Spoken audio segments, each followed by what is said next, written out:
Ça,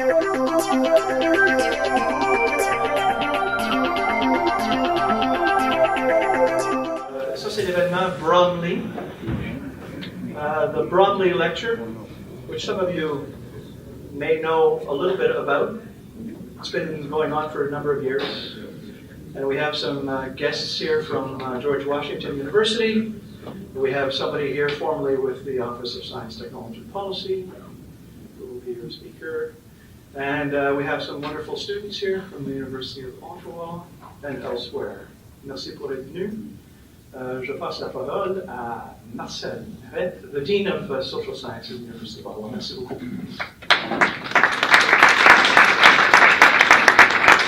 Merci beaucoup, Paul. C'est un réel plaisir. Alors, mesdames, messieurs, Mr. Kozumi, Professor Gattinger, Professor Bonatis, Professor Dufour, distinguished guests, fellow students, and colleagues and friends. It's a great pleasure for me to be here. So, bienvenue à la conférence Bromley Memorial 2017.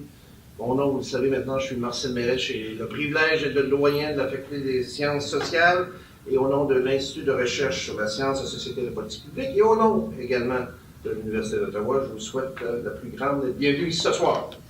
Tonight's conference entitled Science for Policy and Policy for Science. Lessons learned in the Obama White House. It's hard to resist to talk about the new administration. Maybe next year we'll have the... Yeah, that's right. Maybe we'll have next year some kind of conference would be lessons forgotten. But tonight is going to be the importance of scientific and technological advice in policy making and the requirement for a central government authority to formulate, implement and coordinate these policies. Si la conférence va porter sur des exemples concrets de leçons apprises à l'Office of Science and Technology Policy de la Maison-Blanche, elle offrira certainement une réflexion également sur l'importance des liens entre le Canada et les États-Unis en matière d'élaboration de politiques et des programmes visant l'amélioration de la gouvernance de la science, des technologies, de l'innovation. No matter what the event or gatherings always have one thing in common: the level of critical engagement they inspired on the part of the audience, the researchers, students, professors, or members of the general public. We'd like to believe that our students and researchers recognize the foundation they need to understand how policies, politicians, and society all function, co-evolve and influence one another. The intricacy of how society functions with all its system and processes gets uncovered. We certainly encourage students to deconstruct and question everything they make up of our everyday life, critically analyzing it all in the hopes of identifying shortfalls, opportunities for improvement, and altogether new alternatives. We also believe that it's hard to find in our Faculty of Social Sciences program students or academics who believe that power is simple, disciplinary, and unidirectional.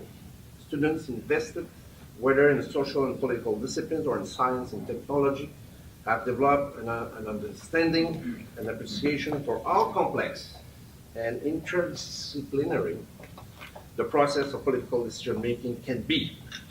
In fact, even the most powerful political figures, I guess people here believe in that, of our society rely or should rely on the advice of experts from a variety of fields to help among the development of policies and programs that are necessarily multidisciplinary in nature.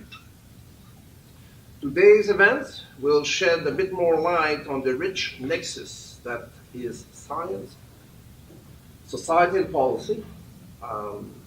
Professor Gattinger and her team at the Institute are working tirelessly to not only have our community look out onto the world, but also bring the outside world into our community.